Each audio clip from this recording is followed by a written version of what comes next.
Hello hello hello प्यारे बच्चों, क्या हाल चाल है? एक बार चेक करना, ऑडियो वीडियो क्लियर है क्या? चेक करिए जरा, क्या ऑडियो और वीडियो आ रही है क्या आपको? प्रॉपर दिखाई और सुनाई सही से दे रहा है आपको कि नहीं? जरा चेक करिए एक बार, चेक करना जरा बेटा, क्या आपको आवाज आ रही है क्या? Hello hello hello. Okay okay okay okay. तो the streaming has been started and audio and video clear है। ठीक है बेटा, चलिए। तो आज बच्चों हम लोग स्टार्ट कर रहे हैं मोल कॉन्सेप्ट का लेक्चर नंबर 11। इसके पहले हम लोगों ने लिमिटिंग रिएजेंट की कहानी देख ली थी, परसेंटेज यील्ड की कहानी देख ली थी। प्यारे बच्चों, क्या आप सभी ने उन टाइप के क्वेश्चंस को अटेम्प्ट किया क्या?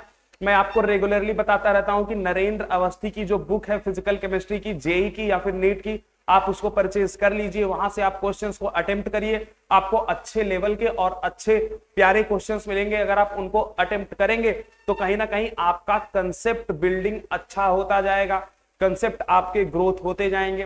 क्योंकि मैं जिन क्वेश्चंस को करा रहा हूं क्लास में वो खुद भी अच्छे लेवल के हैं, उसके साथ मैं कोई भी कॉन्सेप्ट छोड़ नहीं रहा हूं। मैंने मोल कॉन्सेप्ट के 11 लेक्चर्स ले लिए हैं, लगभग अभी 9 लेक्चर के आसपास आने वाले हैं आपके। इसका मतलब अगर 20 लेक्चर मोल कॉन्सेप्ट में होगा तो कोई भी चीज आपके छूटने की जो संभावना है वो बहुत ही कम हो जाती है। और अगर कोई भी चीज छूटने की संभावना कम हो गई तो शायद आप अगर क्वेश्चन प्रैक्टिस उतना अमाउंट में कर लेते हैं तो आपका चैप्टर पूरी तरह से कंप्लीटली तैयार हो जाता है। तो बच्चों उस किताब को परचेज करिए, क्वेश्चन प्रैक्टिस स्टार्ट करिए। हम लोग जैसे ही इस टॉपिक को डील कर लेंगे तो मैं कोशिश करूंगा कि आपके लिए प्रॉब्लम सॉल्व बेस्ड भी एक लेक्चर लेके आऊं, जिसमें मैं पूरा एक सेक्शन केवल क्वेश्चन ही डिस्कस करूं। तो मैं कोशिश करूंगा कि जो हमारे नेक्स्ट लेक्चर्स आने वाले हैं उसमें नरेंद्र अवस्थी के बुक के 1 से 50 क्वेश्चन तक मैं डिस्कस करूं। तो एक सेशन में मैं 50 डिस्कस करूंगा, फिर ऐसा ही कोई सेशन लाऊंगा जिसमें फिर 50 डिस्कस करूंगा। तो लेवल 1 पहले चालू करेंगे हम लोग, है ना। स्लोली स्लोली हम उस किताब को डिस्कस करेंगे, ठीक है बेटा। तो आप लोग उसको सॉल्व करते रहिए, उसका भी डिस्कशन इस क्लास में होने वाला है आगे वाली आने वाली हमारे लेक्चर्स में, ठीक है बेटा। तो ये लेक्चर नंबर 11 है मोल कॉन्सेप्ट का। और आज जो हमको पढ़ना है बच्चा, वो पढ़ना है हमको मिक्सचर एनालिसिस के बारे में, कि मिक्सचर्स अगर और मिक्सचर्स ऑफ कंपाउंड हैं तो उस पर कैसे बेस्ड के क्वेश्चंस आते हैं, उस चीज को भी हमको देखना है। उसके पहले हमने लास्ट क्लास में लिमिटिंग रिएजेंट पर कुछ क्वेश्चंस डिस्कस किए थे, उसको रिवाइज करने के लिए एक क्वेश्चन मैंने आपके इस लेक्चर में रख रखा है। तो अब आप लोगों का जो नेक्स्ट स्लाइड है वो वही क्वेश्चन है, जरा उसको सॉल्व करिएगा, ठीक है। तो मिक्सचर एनालिसिस तो हमें पढ़ना ही है, लेकिन उसके पहले आप ये क्वेश्चन अटेम्प्ट करिए, ठीक है। ये क्वेश्चन आपका लिमिटिंग रिएजेंट और परसेंटेज यील्ड पर बेस्ड है। एक बार इसको ट्राई करिए, देन हम मिक्सचर एनालिसिस पे आगे बढ़ते हैं। मैं स्लाइड्स आगे पीछे कर देता हूं ताकि तुम्हें टेंशन ना हो, ठीक। आप इस वाली स्लाइड पे ये जो क्वेश्चन लिखा हुआ है मैं आपको टाइमर लगा देता हूं, आप उतने टाइम पर उसको सॉल्व कर लीजिए। एक प्रॉपर टाइम में अगर आप चीजों को सॉल्व आउट कर रहे हैं इसका मतलब काम ठीक है। तो 1 मिनट आपके पास इस क्वेश्चन को सॉल्व करने के लिए है। जरा स्टार्ट करते हैं टाइमर, इसमें आप सॉल्व करके मुझे दीजिए फटाक से। 1 मिनट का टाइम है आपके पास, क्योंकि क्वेश्चंस इस टाइप के क्वेश्चंस पिछले क्लास में डिस्कस हो चुके हैं, इसलिए आपको 1 मिनट का टाइम पर्याप्त है इस क्वेश्चन को सॉल्व करने के लिए। Try it out.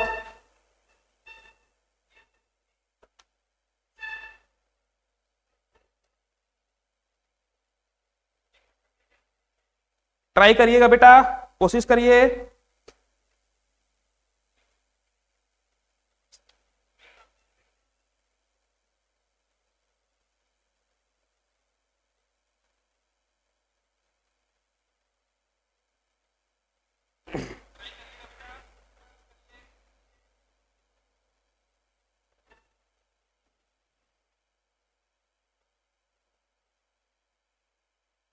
हाँ जी, 10 सेकेंड बचा है।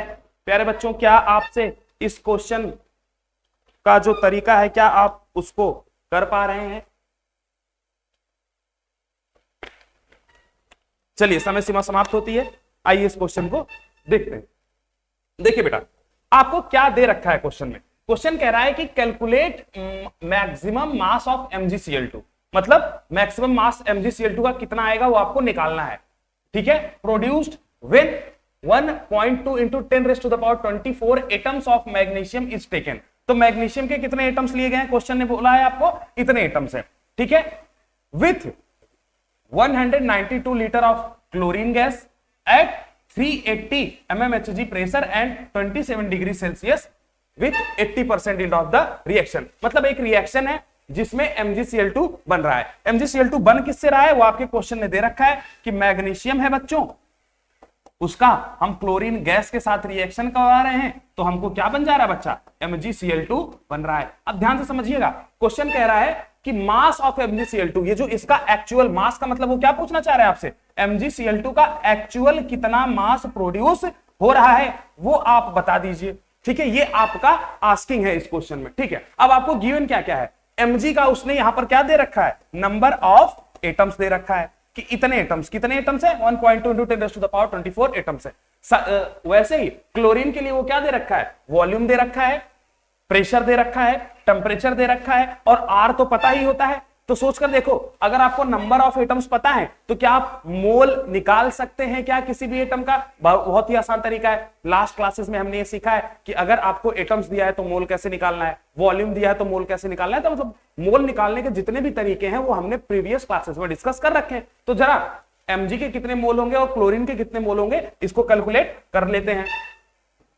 देखिए बेटा, तो मोल्स ऑफ मैग्नीशियम, मैग्नीशियम के कितने मोल्स होंगे, देखो बेटा आपको कितने एटम्स दे रखे हैं, 1.2 मल्टीप्लाइड बाई 10⁻24 एटम्स, उसको डिवाइड कर दीजिए एवोगैड्रो नंबर से 6.02 × 10⁻23 से। क्यों, क्योंकि अगर आपको एटम्स, नंबर ऑफ एटम्स पता हो और आपको मोल निकालना हो तो आपको डिवाइड करना पड़ता है कन्वर्जन फैक्टर एवोगैड्रो नंबर का। एटम्स का काउंट आपको पता था, वो कितना था 1.2 × 10⁻24। अब आपको मोल निकालना था तो कितना मोल आएगा, उसके लिए इसको डिवाइड कर दीजिए एवोगैड्रो नंबर 6.02 × 10⁻23 से, तो वही आपका क्या आ जाएगा, मोल आ जाएगा बच्चों। वही हम यहां पर कर रहे हैं। तो मोल ऑफ मैग्नीशियम कितना निकल के आ रहा है, इतना मोल्स। जरा इसको कैलकुलेट करके देखो कितना अमाउंट, कितना मोल निकल के आ रहा है। चलिए कैलकुलेट करते हैं। देखिए बेटा, तो ये 5 जा से कट जाएगा, 12 5 जा 60 होता है, तो लगभग 5 गुना ये है। ठीक है, अब यहां पर देखिए, यहाँ पर 23 और यहाँ पर 24 है, तो एक 10 ऊपर बचा। ध्यान से देखिएगा, ऊपर क्या बच गया 10, नीचे क्या बच गया 5, नीचे क्या बच गया 5, तो आंसर कितना आ जाएगा 2। यानी कि मैग्नीशियम के कितने मोल्स आ जा रहे हैं बच्चों, 2 मोल्स ऑफ मैग्नीशियम आ जा रहे हैं। सिमिलरली आपको क्लोरीन के मोल्स को निकालने के लिए भी क्वेश्चन ने हिंट दे रखी है। क्वेश्चन क्या बोल रहा है कि क्लोरीन के, हमने जो क्लोरीन यहां पर हमने लिया है क्लोरीन गैस, वो बन किस में रहा है, उसमें 192 लीटर जो क्लोरीन गैस है 192 लीटर पर बन रही है, इतना प्रेशर है और इतना टेम्परेचर ले रखा है। तो आप क्लोरीन के मोल्स इजीली निकाल सकते हैं क्या। तो मोल्स ऑफ क्लोरीन कैसे निकालोगे मेरे बच्चों, मोल्स ऑफ क्लोरीन कैसे निकालोगे। अच्छा, मोल्स देखो, क्या आप सभी को आइडियल गैस इक्वेशन पता है क्या, PV = nRT। यहां से अगर आपको मोल निकालना है तो क्या आप मोल निकाल सकते हैं क्या किसी भी गैस का, वो कैसे निकलेगा, PV / RT। तो क्या आप ये कर सकते हैं क्या, मोल निकालने का तरीका आपको पता चल गया। अगर आपको प्रेशर दिया है, वॉल्यूम दिया है और यूनिवर्सल गैस कांस्टेंट का आपको वैल्यू पता ही होता है, टेम्परेचर दिया है, तो आप PV/RT कर मोल निकाल सकते हैं। तो मोल ऑफ क्लोरीन कैसे निकलेगा, pressure of volume, sorry pressure of chlorine. Pressure of chlorine gas कितना दे रखा है, बोलिए आपको प्रेशर कितना दे रखा है बच्चों, 380 mm ऑफ Hg दे रखा है। तो प्रेशर हम किस में लेते हैं, एटमॉस्फेयर में लेते हैं क्या। और जरा मुझे बताइएगा 1 atm या फिर ऐसे कह दो कि 720 mm ऑफ Hg का जो काउंट होता है वो 1 atm के बराबर होता है। तो 1 mmHg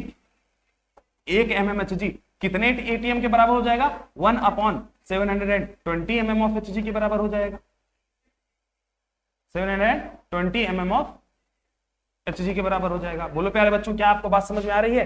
तो हमको क्वेश्चन ने दिया कितना है, 360 mm ऑफ Hg, इतना दे रखा है। 360 mm ऑफ Hg में कितना आपका एटम, कितना एटीएम प्रेशर आ जाएगा, बोलिए 360 mm Hg में कितना प्रेशर आ जाएगा, 1 डिवाइडेड बाई 720 मल्टीप्लाइड बाई 360। तो क्या आप देख पा रहे हैं क्या 1/2 एटीएम प्रेशर निकल कर आ जा रहा है क्या।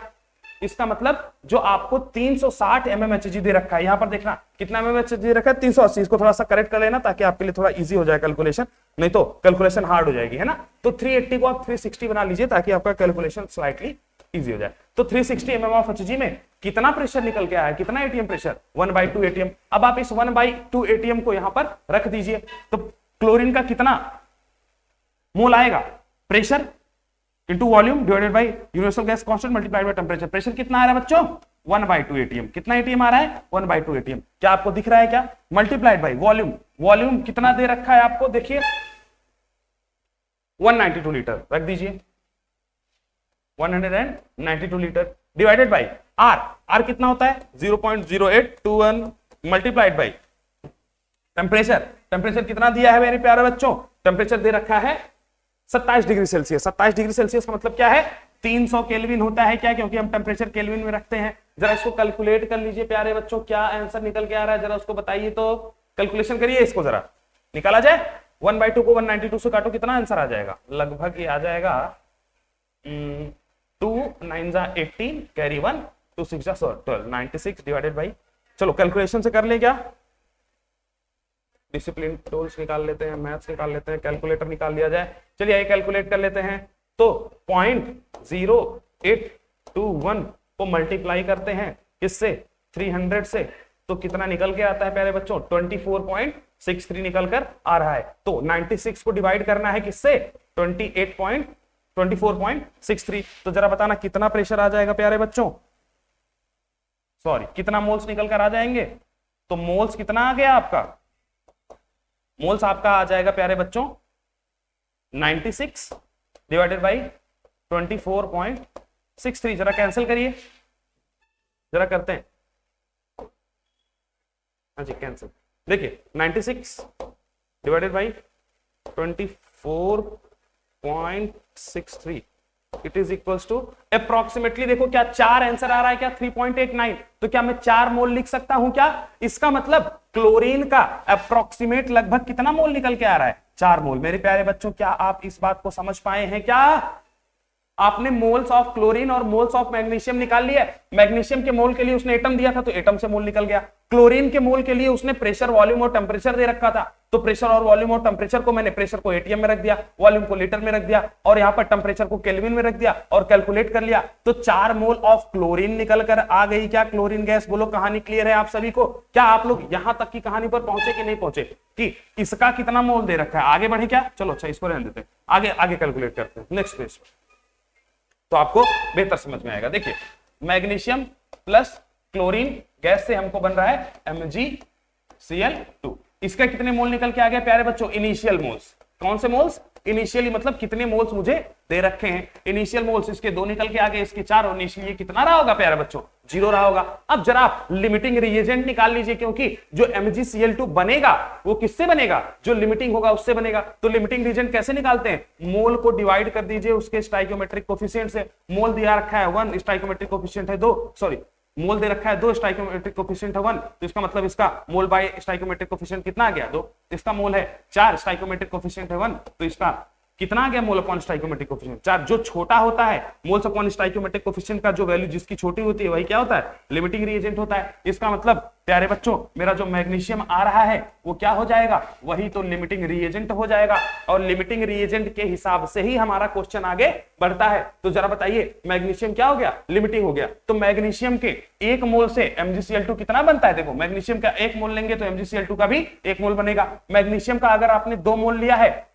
अगर मैग्नीशियम का 2 मोल लिया है तो MgCl2 भी कितना बनना चाहिए? फाइनली 2 बनना चाहिए। तो इसका मतलब फाइनल मोल्स का अगर मैं कैलकुलेशन करूं तो फाइनल मोल्स जो MgCl2 का बनेगा वो कितना आ जाएगा? 2 आ जाएगा। कितना आ जाएगा? 2। ये क्या हो जाएगा? लिमिटिंग है तो 0। ये इसका अगर इसका 1 मोल हम लेते हैं तो क्लोरीन का भी 1 मोल लेना पड़ता है। तो अगर इसका 2 मोल लेंगे तो क्लोरीन का कितना मोल लेना पड़ेगा? 2। इसका 4 था, हमने 2 ले लिया तो कितना मोल बच जाएगा? 2 मोल। इसका मतलब ये एक्सेस रिएजेंट था। और आप ये समझ भी सकते हैं कि अगर 2 रिएजेंट्स में से 2 रिएक्टेंट में से एक लिमिटिंग है तो दूसरा क्या होगा? एक्सेस वाला बचता ही है। तो फिलहाल मुझको चाहिए किसका मोल था? 2 मोल्स। वो किसका आ गया? MgCl2 का। तो 2 मोल्स ऑफ MgCl2 हमको मिल गए हैं।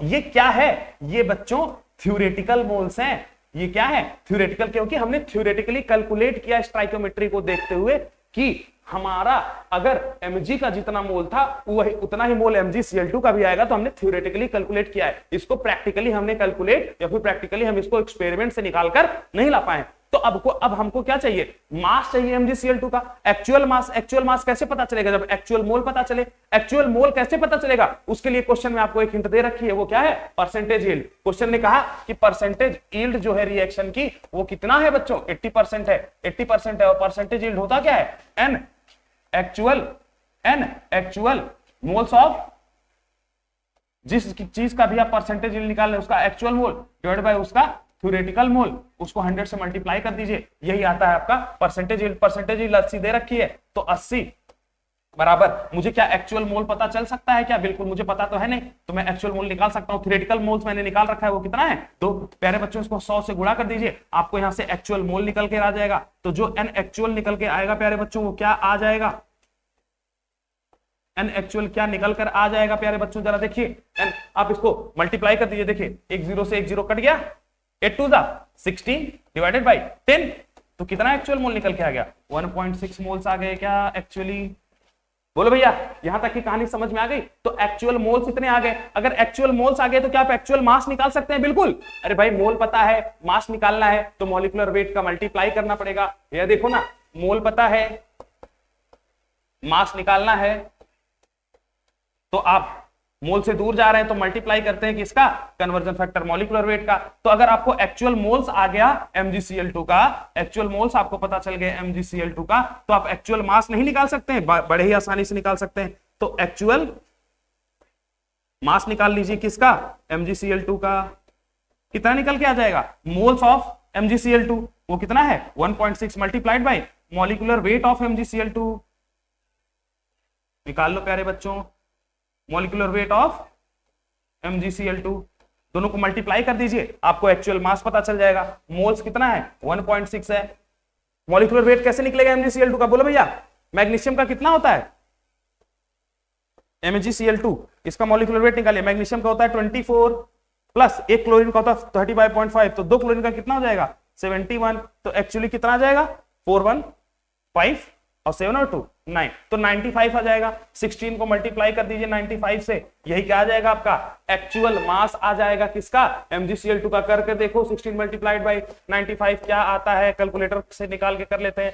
1.6 मल्टीप्लाइड बाय 95 क्या आ रहा है प्यारे बच्चों, एक मिनट, हाँ जी 152, एक मिनट फिर से करते हैं, ठीक है। 1.6 मल्टीप्लाइड बाई प्यारे बच्चों 95 कर दो, कितना आंसर है 152। ओके, तो जो एक्चुअल मास निकल के आ रहा है मेरे बच्चों, वो कितना जा रहा है 152 ग्राम पर मोल आ जा रहा है क्या। MgCl2 का ये मास निकाला आपने और उसको मल्टीप्लाई कर दिया, तो मॉलिक्यूलर वेट से आपने मल्टीप्लाई किया तो कितना ग्राम आ गया 152। अब देखो क्वेश्चन में पूछा क्या था, देखिए क्वेश्चन ने क्या पूछा था, calculate maximum mass of MgCl2 produce. तो मैक्सिमम मास कितना बनेगा, जो एक्चुअल मास होगा वही तो बनेगा। तो मैंने निकाल दिया आपके सामने, 152 ग्राम आप बना सकते हैं MgCl2। देखिए बोले बात समझ में आ गई क्या। तो आपने कुछ नहीं किया, आपने सिंपली इनिशियल मोल्स कैलकुलेट कर लिए। इनिशियल मोल्स के लिए उसने नंबर ऑफ एटम्स दे रखे थे और क्लोरीन गैस के लिए आपको प्रेशर, वॉल्यूम और टेंपरेचर दे रखा था। दोनों के इनिशियल मोल्स पता चल गए। एक बार इनिशियल मोल्स पता चल गए तो आपने लिमिटिंग रीजन से पता कर लिया कि कौन लिमिटिंग है। जो लिमिटिंग था उससे आपने MgCl2 के मोल्स पता कर लिए। MgCl2 के मोल्स आपको पता चल गए, वो कौन से मोल्स आए थे, थ्योरेटिकल। तो थ्योरेटिकल मोल से जब आपने परसेंटेज यील्ड के फॉर्मूले में रखा तो आपको एक्चुअल मोल आइडिया लग गया। एक्चुअल मोल से आपने एक्चुअल मास निकाल लिया, वही आपकी कहानी थी। तो 152 ग्राम वाज योर आंसर। बोलो कहानी समझ में आ गई प्यारे बच्चों, यहां तक कि आगे बढ़ा जाए क्या। चलिए नेक्स्ट क्वेश्चन पर हम लोग आगे बढ़ते हैं, ठीक है। तो आज की हमारी ये कहानी है, हमको कुछ ज्यादा पढ़ना नहीं, हमको मिक्सचर एनालिसिस करना है और मिक्सचर एनालिसिस पे बेस्ड कुछ क्वेश्चंस हैं उनको देखना है। तो ये भी सेक्शन इंपॉर्टेंट है, मिक्सचर एनालिसिस और उसके क्वेश्चंस। तो आइए इस पार्ट पर आगे बढ़ते हैं। सबसे पहले देखिए हम लोग को मिक्सचर एनालिसिस देखना है। देखो ना प्यारे बच्चों, बस मेरी बात को समझिएगा। कई बार हम ये देखते हैं कि हमारी रिएक्शन, डिकम्पोजिशन रिएक्शन या फॉर्मेशन रिएक्शन जो भी है, तो उसमें एक से जब भी रिएक्टेंट प्रोडक्ट में कन्वर्ट होता है तो प्रोडक्ट एक नहीं बनता, एक से ज्यादा बनता है। जैसे मान लो कुछ सॉलिड बन गया, कुछ गैसेस हैं, तो साथ में बहुत सारे प्रोडक्ट्स हैं, तो उसमें मिक्सचर ऑफ प्रोडक्ट ऑब्टेन्ड होते हैं। तो उसमें किस टाइप का क्वेश्चन बनेंगे तो भी आपको समझ में आ जाएगा। लेकिन मिक्सचर एनालिसिस में हम लोग कुछ खास डिकम्पोजिशन रिएक्शंस को देखते हैं। आइए यहां पर देखिएगा जरा, तो देखिए जरा कार्बोनेट्स, यहां पर क्या लिखा है आपको प्यारे बच्चों कि carbonates of first group element do not decompose on heating. तो जो फर्स्ट ग्रुप कौन है बेटा, सोडियम, पोटेशियम, ये वाला जो है आपका फर्स्ट ग्रुप, मतलब एस जो आपका फर्स्ट ग्रुप है वो sodium potassium rubidium caesium francium वाला है, उसमें आपका जो भी कार्बोनेट्स हैं फर्स्ट ग्रुप के, उसमें केवल Li2CO3 को छोड़कर, मतलब लिथियम का जो कार्बोनेट है उसको छोड़कर कोई भी डिकम्पोजिशन रिएक्शन नहीं देता है। प्यारे बच्चों इस बात को समझ लीजिएगा कि अगर आपको डिकम्पोजिशन रिएक्शन दे, जैसे मान लो सोडियम का डिकम्पोजिशन, सोडियम कार्बोनेट का या फिर पोटेशियम कार्बोनेट का, तो सोडियम कार्बोनेट और पोटेशियम कार्बोनेट डिकम्पोजिशन रिएक्शन नहीं देते हैं हीटिंग पर, केवल एक ही कार्बोनेट डिकम्पोजिशन रिएक्शन देता है, वो कौन है? Lithium carbonate. कौन देता है बच्चों? Lithium carbonate. तो लिथियम कार्बोनेट डिकम्पोज हो जाता है Li2CO3 और CO2 गैस में। इस बात को ध्यान रखिएगा कि फर्स्ट ग्रुप के जितने भी कार्बोनेट्स हैं उसमें से केवल लिथियम कार्बोनेट ही डिकम्पोजिशन रिएक्शन देता है, बाकी कोई भी डिकम्पोजिशन रिएक्शन नहीं देता। इस पेज का स्क्रीनशॉट ले लीजिएगा। देन हम आगे बढ़ते हैं नेक्स्ट स्लाइड पर, नेक्स्ट मूव करें। चलो, तो ध्यान रखिएगा केवल लिथियम कार्बोनेट डिकम्पोज होता है Li2CO3, ठीक है, और CO2 गैस। मूव ऑन करें नेक्स्ट स्लाइड पर। चलिए देखिएगा यहां पर जरा देखिए, अब बाइकार्बोनेट्स की जरा चर्चा करते हैं प्यारे बच्चों। किसकी चर्चा करते हैं? बाइकार्बोनेट्स की। देखिएगा बाइकार्बोनेट्स की कहानी को। अच्छा, एक चीज यहां पर थोड़ा गड़बड़ लिखी हुई है, इसको करेक्टिफाई कर लीजिएगा। भाई मैं चेक कर रहा था यार, ये सेम कैसे हो सकता है? अगर डिकम्पोज हुआ है तो कुछ ना कुछ तो घटा होगा ना। तो Li2CO3 नहीं रहेगा यहां पर, CO2 यहां पर है तो Li2CO रहेगा, Li2CO भी नहीं रहेगा, यहाँ पे Li2O ही रहेगा केवल। अरे तभी तो देखो ना, रिएक्शन बैलेंस होनी चाहिए। देखो लिथियम 2 है, कार्बन 1 है, ऑक्सीजन 3 है। यहाँ पर लिथियम कितने हो गए? 2, ऑक्सीजन हो गया 1, बचा कितना? 1 कार्बन और 2 ऑक्सीजन, तभी तो यहाँ पे CO2 आ गया। बोलो मेरी बात को समझ पा रहे हो क्या? तो ये ध्यान रखना, ये करेक्ट इक्वेशन है। Li2CO3 जब भी डिकम्पोज होगी तो Li2O और CO2 में कन्वर्ट होगी, बल्कि जो K2CO3 और NO2CO3 है ये कोई भी डिकम्पोजिशन रिएक्शन देने वाले नहीं है। ये किसका चर्चा था?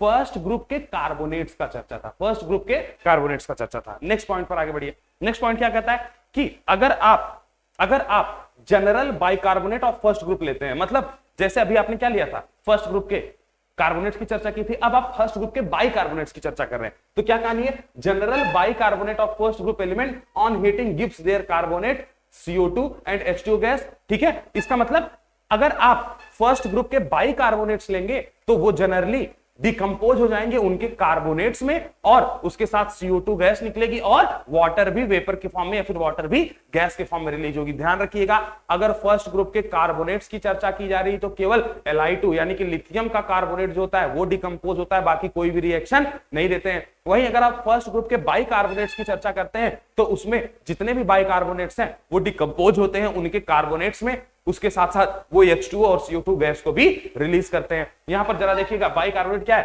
यहां पर सोडियम का बाइकार्बोनेट लिखा गया है NaHCO3, सिमिलरली पोटेशियम के साथ KHCO3, सीजियम का CH CO3। जब आप इसको हीट करते हैं तो ये डिकम्पोज होता है, किसमें डिकम्पोज होता है? उसके कार्बोनेट में। तो NaHCO3 को हीट किया तो Na2CO3 सॉलिड बन गया, ये क्या है? उसका कार्बोनेट है। उसके साथ साथ वाटर और CO2 गैस रिलीज हो जाती है। सिमिलरली अगर आपने पोटेशियम बाइकार्बोनेट लिया है तो अगर आप उसको हीट करेंगे तो डिकम्पोज हो जाएगा, उसके कार्बोनेट में, पोटेशियम कार्बोनेट में सिमिलरली H2O गैस और CO2 गैस रिलीज हो जाएगी। प्यारे बच्चों, अगर आप सीजियम बाइकार्बोनेट लेंगे उसको भी हीट करेंगे तो वहां पर हो क्या जाएगा? सीजियम का कार्बोनेट बन जाएगा, सिमिलरली H2O और CO2 गैस निकल जाएगी। यहां पर देखिएगा जब आप हीटिंग करते हैं तो यहां पर कुछ सॉलिड्स बन जाते हैं, बाकी जो गैस होती है वो क्या है? निकल जा रही है। तो ये जो सॉलिड बन रहे हैं ये सॉलिड कहां क्या हो जाएंगे? अगर आपने वेसल लिया है तो सॉलिड क्या हो जाएंगे? इसी वेसल के जो कंटेनर है, जो आपका वेसल है या फिर कंटेनर है, उसके बॉटम पर सेटल डाउन हो जाएंगे, बैठ जाएंगे, और जो सॉलिड्स आपके कंटेनर के बॉटम पर बैठ जाते हैं उसको हम लोग क्या बोलते हैं? रेसिड्यू। इसका मतलब जो बाइकार्बोनेट को हीटिंग करने पर जो कार्बोनेट्स बने हैं वो बॉटम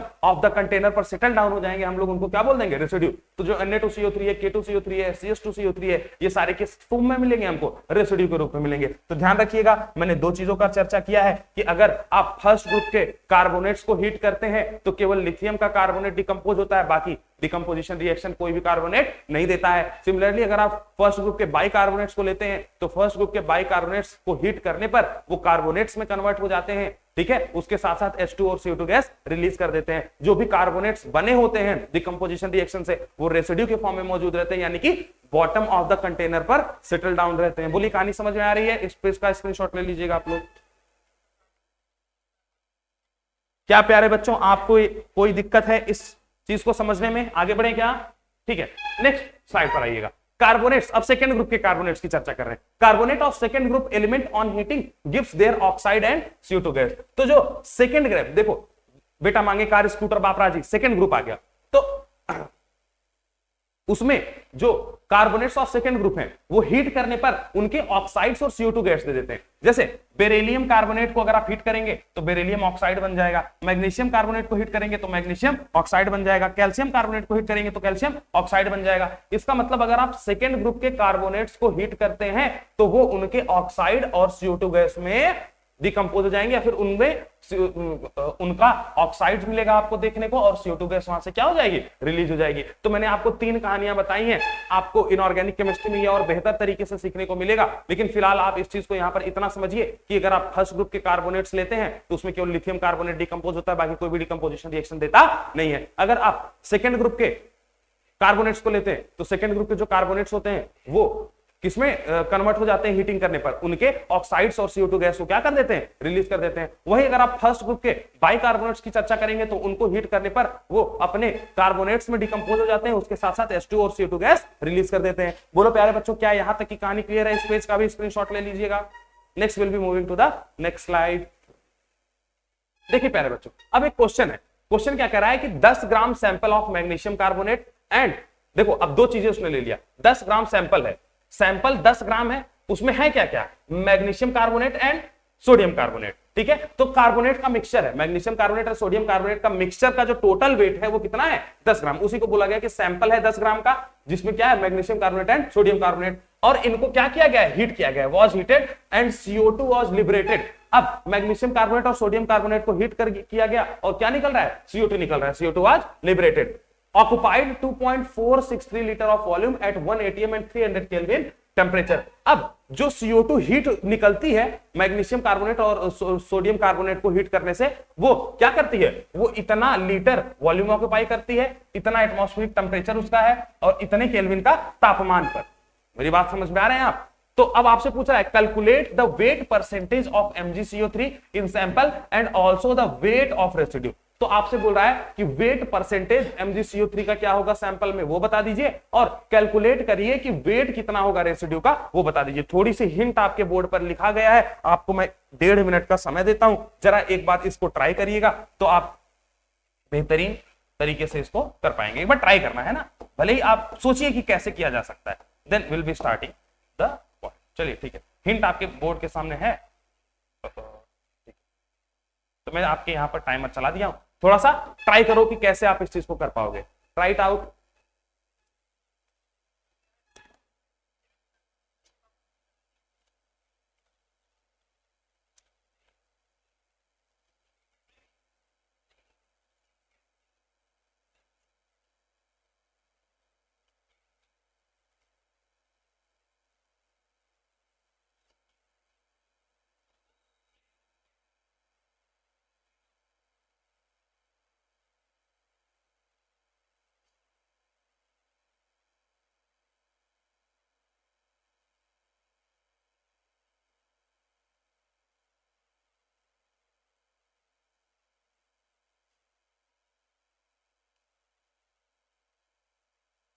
बच्चों ट्राई करो, क्या आपसे हो रहा है क्या?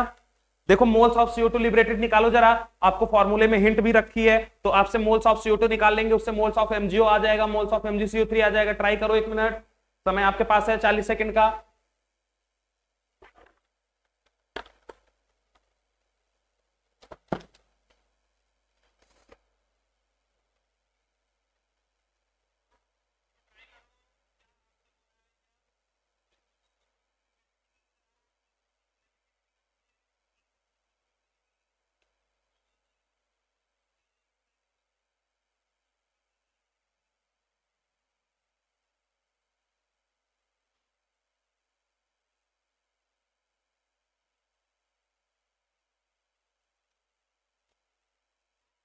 चलिए आइए इस क्वेश्चन को देखते हैं प्यारे बच्चों, समय सीमा समाप्त होती है। नेक्स्ट इस क्वेश्चन को देखते हैं, जरा देखिएगा प्यारे बच्चों, आपसे क्या कह रहा है कि मैग्नीशियम कार्बोनेट है और सोडियम कार्बोनेट किसी सैंपल में है, तो सैंपल दोनों को मिलाकर बना होगा। सैंपल का वेट टोटल दे रखा है 10 ग्राम। तो सोडियम कार्बोनेट को जब आप हीट करेंगे तो क्या वो कोई रिएक्शन देता है? फर्स्ट ग्रुप का कहानी है, तो फर्स्ट ग्रुप में केवल लिथियम कार्बोनेट ही डिकम्पोज होता है, इसका मतलब सोडियम कार्बोनेट कोई भी डिकम्पोजिशन रिएक्शन देने वाला नहीं है। नेक्स्ट, उसी सैंपल में हमने किसको रखा है? Magnesium carbonate. मैग्नीशियम कार्बोनेट हमारा सेकंड ग्रुप का है, तो सेकंड ग्रुप का कोई भी कार्बोनेट लेंगे तो वो हीट करने पर अपने ऑक्साइड में ब्रेक डाउन हो जाता है और CO2 गैस रिलीज कर देता है। तो मैग्नीशियम कार्बोनेट को जब आपने हीट किया तो वो MgO सॉलिड और CO2 गैस में क्या हो गया? रिलीज हो गया। अब जरा मुझे बताना, आपसे पूछा क्या क्या है? आपसे कह रहा है कि आप वेट परसेंटेज बता दीजिए MgCO3 का, मतलब जो MgCO3 है वो कितना उसका वेट परसेंटेज होगा ये बता दो, और आप ये बता दो and also the weight of residue, और ये बता दीजिए कि रेसिड्यू का वेट क्या होगा। रेसिड्यू का मतलब क्या है? बॉटम पर जो बचा होगा, रिएक्शन के कंप्लीट होने के बाद बॉटम पर जो बचा होगा वही रेसिड्यू है, उसका वेट क्या होगा ये बता दीजिए। तो जरा मुझे बताइएगा,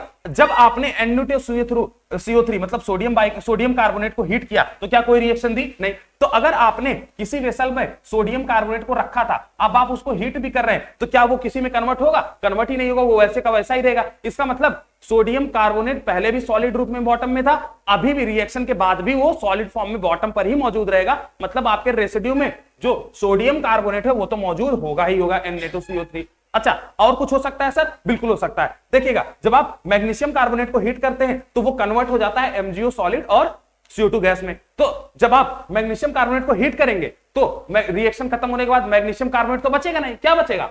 मैग्नीशियम ऑक्साइड सॉलिड बच जाएगा। मतलब मैग्नीशियम कार्बोनेट को हीट किया तो उसके रिस्पेक्ट में जो सॉलिड बचा, जो बॉटम पर रेसिड्यू बचा, वो क्या है? MgO मैग्नीशियम ऑक्साइड बच रहा है, CO2 गैस तो लिबरेट हो जाएगी। इसका मतलब after the completion of reaction दो चीजें हमारे कंटेनर के बॉटम पर बचेंगी। क्या? एक सोडियम कार्बोनेट बच जाएगा, दूसरा मैग्नीशियम ऑक्साइड बच जाएगा। इसका मतलब अगर मुझे रेसिड्यू का टोटल वेट निकालना है तो मुझे सोडियम कार्बोनेट का वेट निकल जाए और मैग्नीशियम ऑक्साइड का वेट निकल जाए तो कहीं ना कहीं मैं रेसिड्यू का वेट का अंदाजा लगा पाऊंगा। तो जो रेसिड्यू का वेट आपको पूछा है, वेट ऑफ रेसिड्यू, ये कैसे पता चलेगा? सोडियम कार्बोनेट का वेट निकालो, मैग्नीशियम ऑक्साइड का वेट निकालो, ऐड कर दो, आपका टोटल वेट ऑफ रेसिड्यू निकल आएगा। तो रेसिड्यू क्या है? सोडियम कार्बोनेट और मैग्नीशियम ऑक्साइड है। बोल बात, यहां तक की कहानी क्लियर है आपको? क्या यहां तक का कोई डाउट आपको? ठीक है, अब देखना, अब मुझसे क्वेश्चन ने क्या दे रखा है? मुझे क्वेश्चन ने CO2 के लिए कहानी दे रखी है। देखना, अब ये तो कोई सोडियम कार्बोनेट तो कोई रिएक्शन दे नहीं रहा है, दे कौन रहा है? Magnesium carbonate. तो मुझे मैग्नीशियम कार्बोनेट से ही इस रिएक्शन को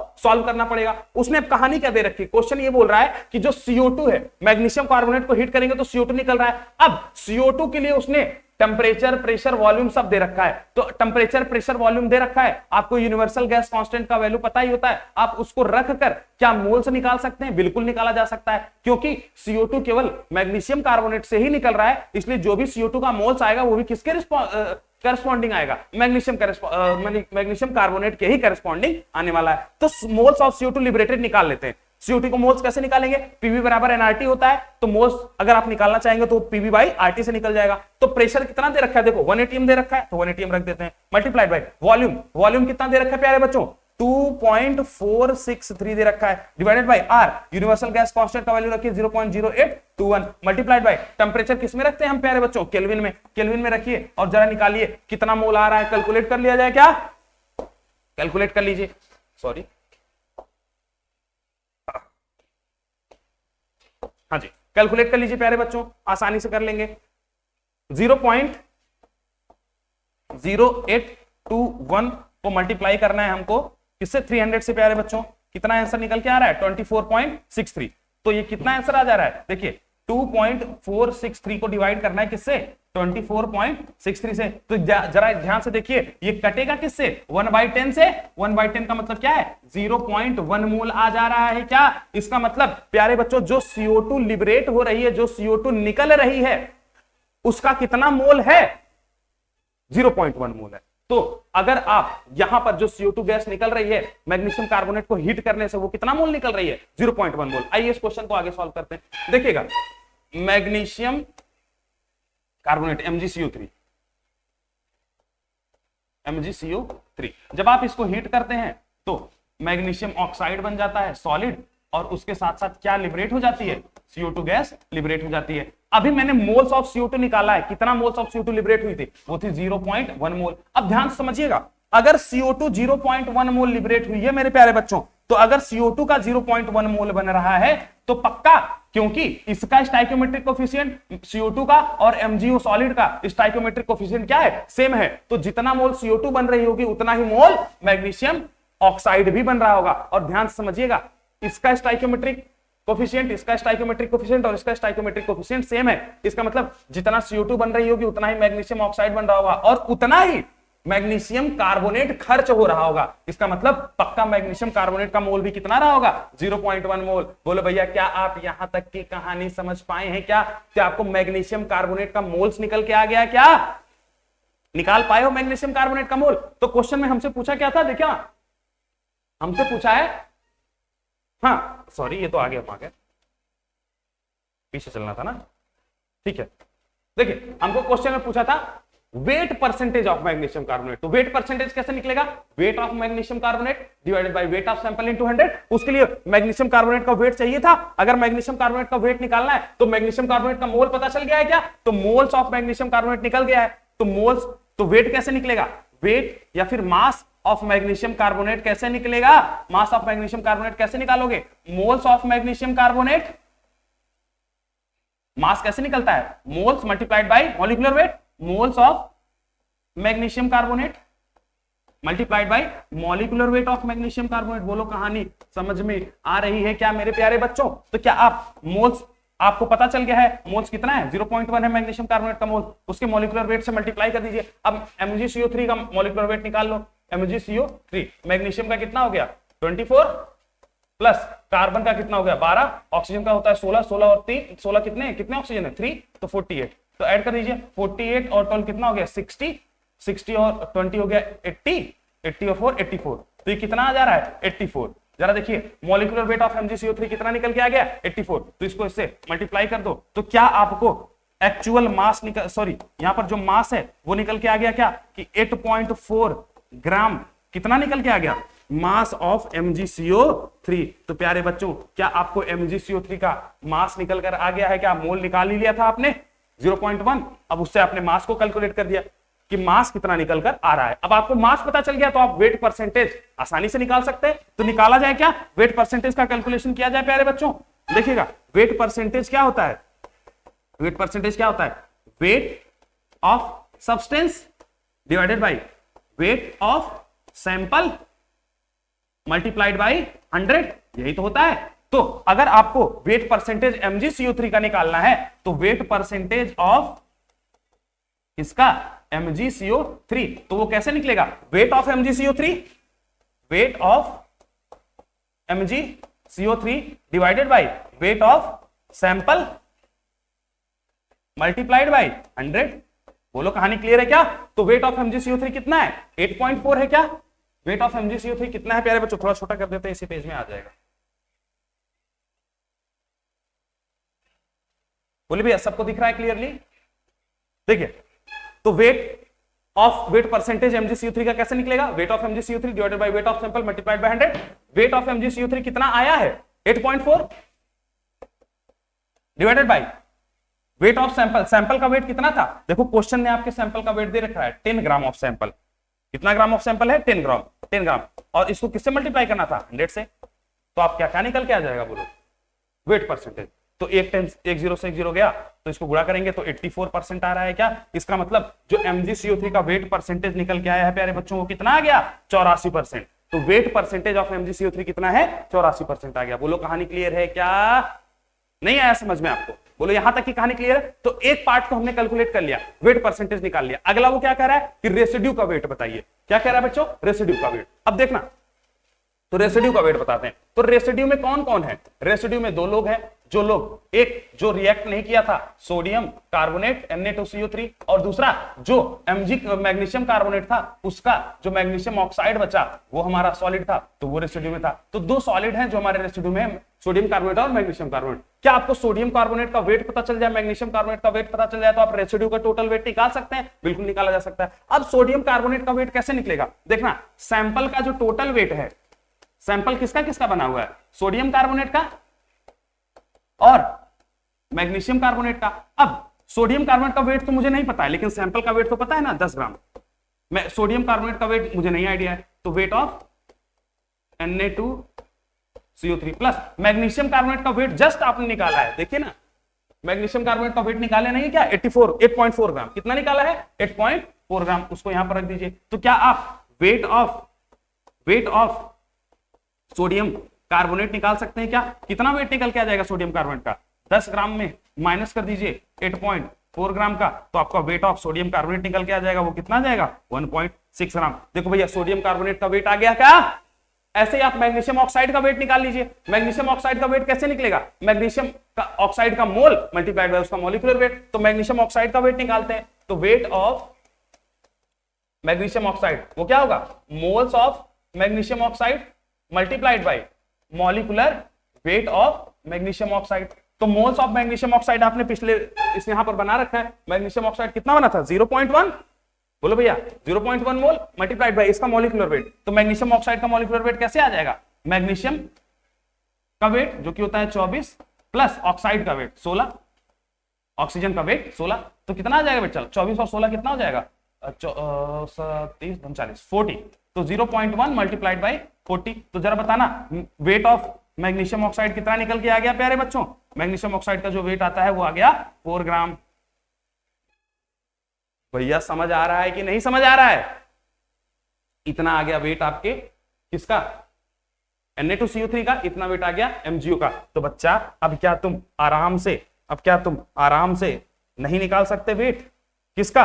रेसिड्यू का, क्योंकि रेसिड्यू में 2 ही लोग तो थे। तो वेट ऑफ रेसिड्यू क्या आ जाएगा?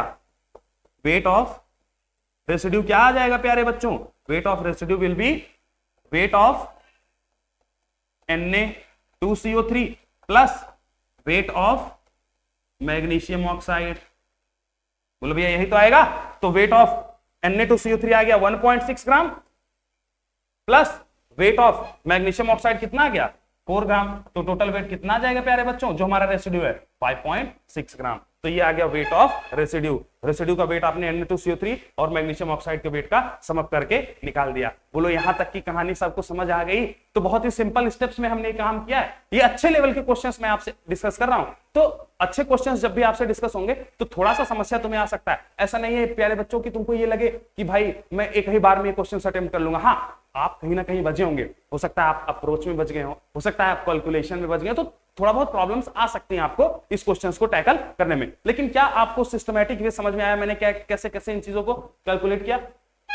फिर से देख लीजिए। सबसे पहले हमने क्या निकाल लिया? मोल्स निकाल लिया CO2 का, उससे हमने मोल्स इनके पता कर लिया। अब इसके मोल पता कर लिया तो इसके मास निकल गया। मास निकल गया तो वेट परसेंटेज आराम से निकल जाएगा। उसका मास डिवाइडेड बाय सैंपल का मास मल्टीप्लाइड बाय 100। उसका मास हमने निकाल लिया, सैंपल का मास हमें दिया था, 100 से मल्टीप्लाई कर दिया तो वेट परसेंटेज आ गया। अब वेट परसेंटेज आ गया तो हमने यहाँ पर रेसिड्यू का मास निकालना था, तो रेसिड्यू के मास में इसका मास और इसका मास ऐड करना था। तो हमने जो सैंपल का मास था वो टोटल इसके बराबर था। अब सैंपल 10 ग्राम था, इसका मास मुझे नहीं पता था, MgCO3 का मास 8.4 आया, तो हमने Na2CO3 का मास निकाल लिया। 10 ग्राम में से 8.4 घटा के 1.6 आ गया। वैसे ही MgO का मास निकल गया, उसका मोल पता ही था 0.1, उसके मॉलिक्यूलर वेट से मल्टीप्लाई करके उसका मास निकाल लिया 4 ग्राम। तो अब Na2CO3 का मास इतना और MgO का मास उतना, दोनों को ऐड कर दिया और 5.6 ग्राम हमारी किसका मास आ गया बच्चों? रेसिड्यू का मास आ गया। बोलो क्या आपको अब कहानी समझ में आ रही है कि हमको कैसे मिक्सचर्स के क्वेश्चंस को अटेम्प्ट करना है?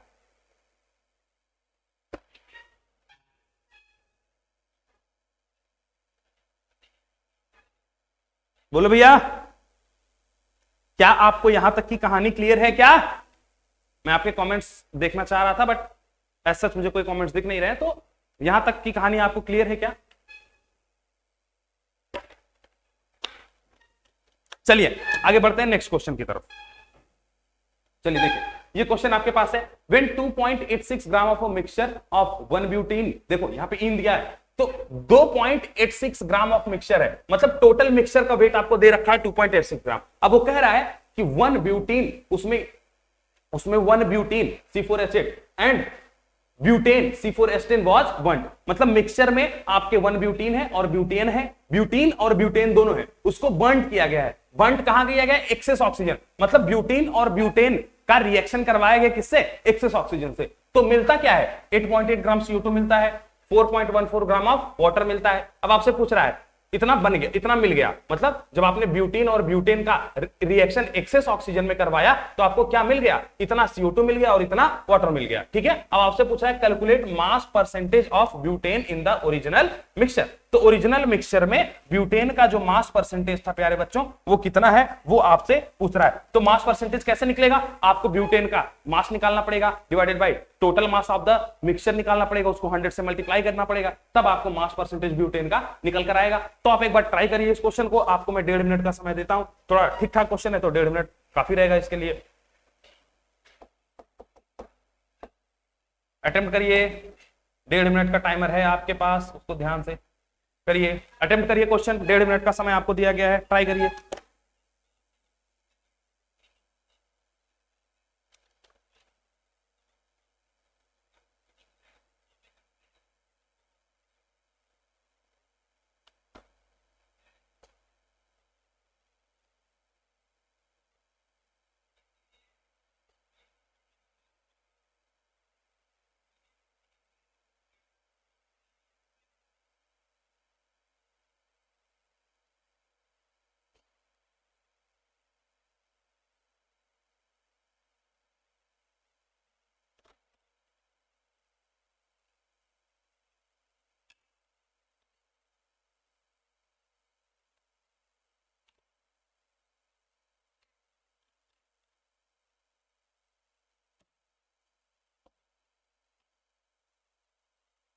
अटेम्प्ट करिए बेटा, आपके पास पर्याप्त 46-45 सेकंड दिए हुए हैं, मैं पानी वगैरह पी लेता हूं तब तक।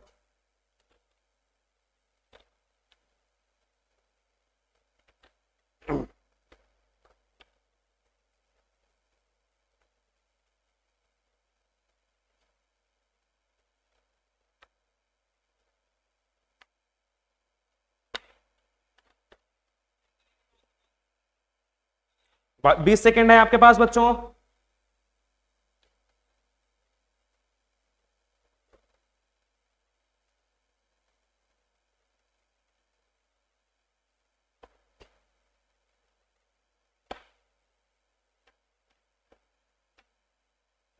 हो गया क्या, चलो ठीक है, टाइम अप हो गया। आइए क्वेश्चन को देखते हैं, मैं पानी पी रहा था। ठीक है, पेन कहाँ गई मेरी, ठीक है मिल गई मिल गई मिल गई।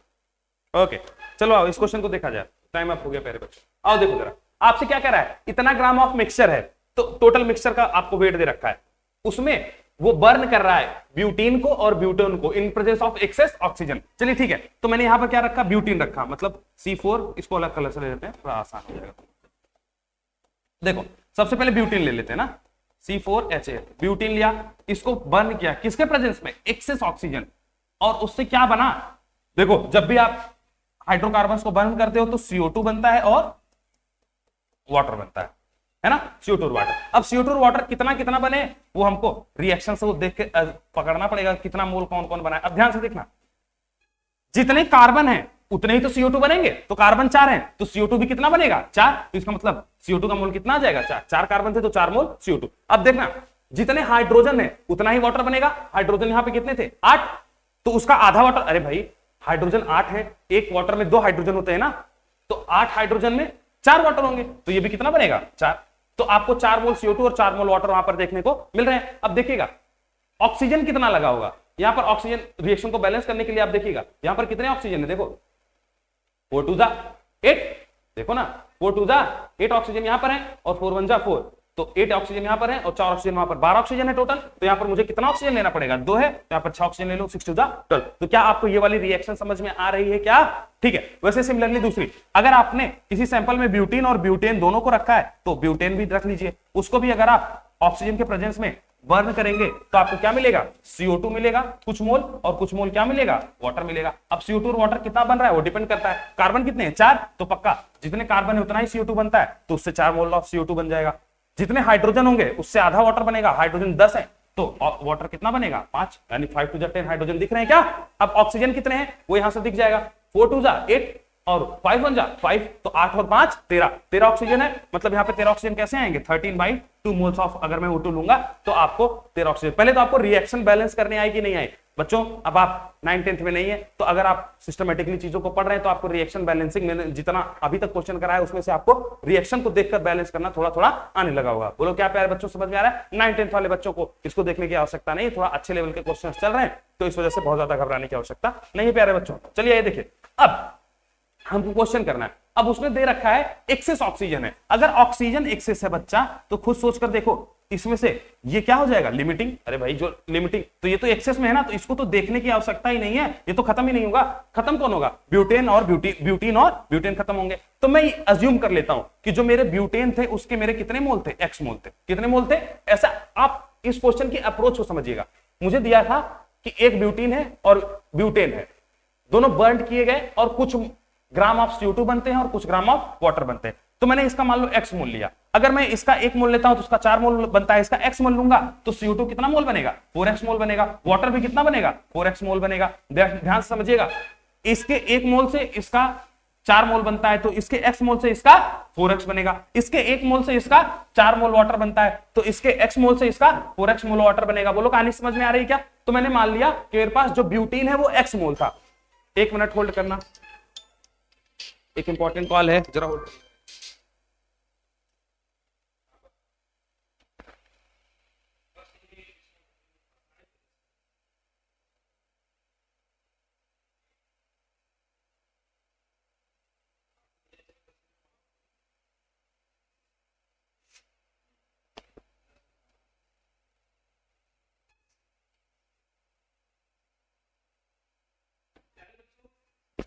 देखो फोन कहीं से भी काट सकते हैं, लेकिन जब माँ बाप का फोन आए तो काटना नहीं चाहिए। आपकी जिंदगी में सबसे अहम योगदान कहीं ना कहीं उनका है, तो उनका फोन आप किसी भी स्थिति में उठा लीजिए, ऑफिस में है, कहीं भी घर पे है। हाँ, कभी कभी ऐसी कंडीशन हमारे सामने होती है कि जहां पर हम मजबूरी में पिकअप नहीं कर सकते, लेकिन जहां भी ऐसी संभावना बने कि अगर आपके माँ बाप का कॉल है तो आप जरूर उठाइए, क्योंकि कभी कभी ऐसा होता है कि भाई भगवान न करे, लेकिन ईश्वर ऐसा किसी के साथ ना करे, लेकिन कई बार हम फोन नहीं उठाते हैं। मैंने ऐसे कई बार देखा है कि बच्चे फोन नहीं उठाते हैं और वो शायद उनके माँ बाप की आखिरी कॉल हो जाती है। तो ये एक सेंटिमेंटल बात थी, लेकिन इस पर ऐसा किसी के साथ ना हो, मैं यही आशा करता हूं। तो आपके माँ बाप का फोन जब भी आए, जहां भी आए, तुरंत उठाइए, उनका इज्जत करिए, सम्मान करिए, है ना, इस बात का ध्यान रखिए। और उनसे बड़ा आपके लिए, उनसे ज्यादा अच्छा सोचने वाला आपके जीवन में शायद दूसरा कोई भी व्यक्ति नहीं होगा। आपके भाई बहन भी शायद आपको उस लेवल तक आपकी अच्छाई ना सोच पाए जितना आपका माँ बाप आपके निस्वार्थ भाव से आपकी अच्छाई को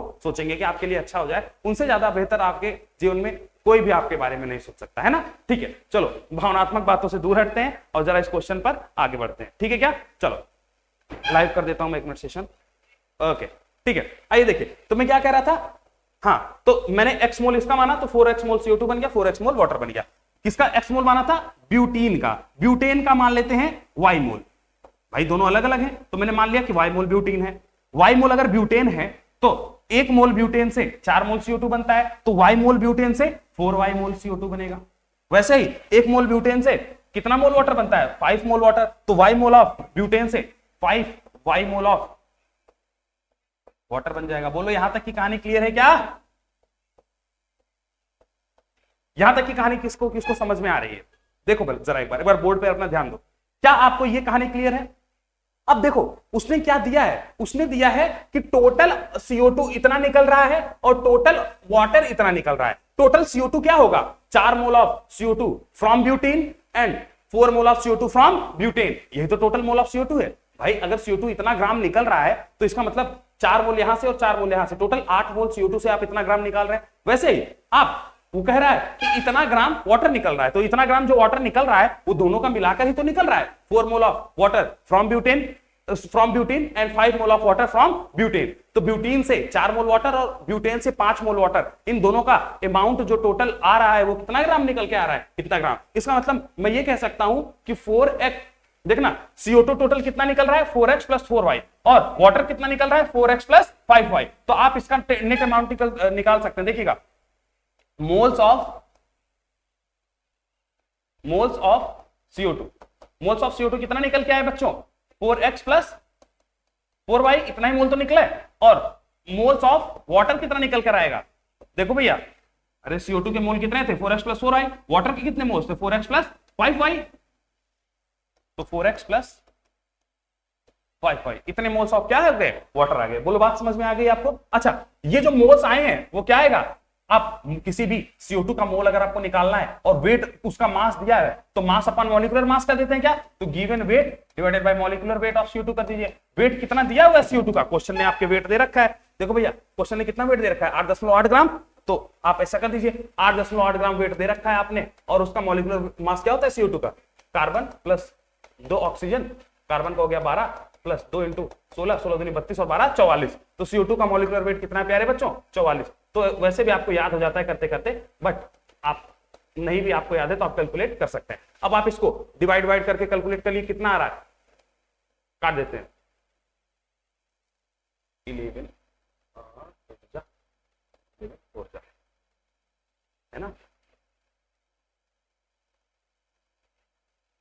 10 का मल्टीप्लाई कर देते हैं नीचे 4 2 जा, तो 1/5 आ रहा है क्या, 1/5 मतलब 0.2 मोल्स। देखो क्या 0.2 मोल्स निकल के आ जा रहे हैं क्या बच्चा, अरे बोलो, अरे यही तो आ रहा है ना, हाँ ठीक है ना।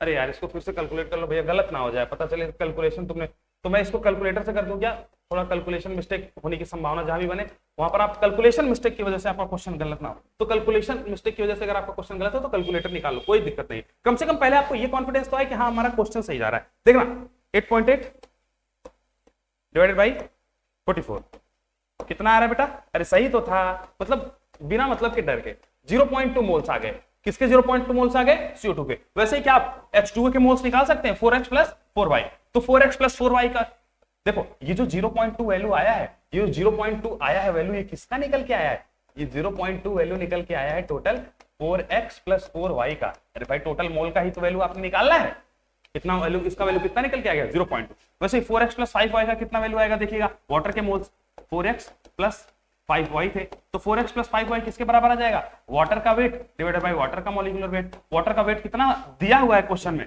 4.14 शायद दिया है क्या, देखो 4.14 ग्राम ऑफ वाटर है, तो 4.14 कर दीजिए, उसको डिवाइड कर दीजिए वाटर के मॉलिक्यूलर वेट 18 से। अब आप कैलकुलेट करिए, काटिए पीटिए, फिर से कैलकुलेटर निकाल लो, ज्यादा टेंशन लेने की जरूरत तुमको नहीं, सीधा कैलकुलेटर पे आओ, काम करो, आगे बढ़ो, क्वेश्चन गलत होने नहीं चाहिए। 4.14 डिवाइडेड बाई 18 तो कितना आंसर आ रहा है 0.23। तो जरा प्यारे बच्चों ये कितना निकल के आ रहा है 0.23, तो इसको आप 0.20 लिख सकते हैं। अरे भाई 0.2 का मतलब उसके डेसिमल पॉइंट को आगे बढ़ा 0.20 क्या है 0.23, इसका मतलब ये किसका वैल्यू आ गया 4x प्लस 5y का। देखिए आपको दो इक्वेशन मिल गए, ये इक्वेशन नंबर 1 और ये इक्वेशन नंबर 2। इक्वेशन नंबर 1 कह रहा है 4x प्लस 4y बराबर 0.20, इक्वेशन नंबर 2 कह रहा है 4x प्लस 5y बराबर 0.23। यहां से आप x और y निकाल सकते हैं, दो इक्वेशन दो वेरिएबल, ये कहानी तो आप बड़े पहले से करते आ रहे हो भाई, निकाल सकते हो कि नहीं, निकाल दिया जाए। ये देखो ना x निकाला जा सकता है यहां से 4x, देखो पहले इक्वेशन 2 को ऊपर रखते हैं, 4x plus 5y is equal to 0.23, और दूसरा इक्वेशन क्या है 4x प्लस 4y। देखो इक्वेशन 2 को मैंने पहले रखा है 4x प्लस 5y बराबर 0.23, उसमें से मैं इक्वेशन 1 को घटाना चाह रहा हूं, तो मैं ऐसे लिख दूं तो आप बेहतर कर पाएंगे। इक्वेशन 2 में से मैं सब्सट्रैक्ट कर रहा हूं इक्वेशन 1 को, तो क्या आ जाएगा देखिएगा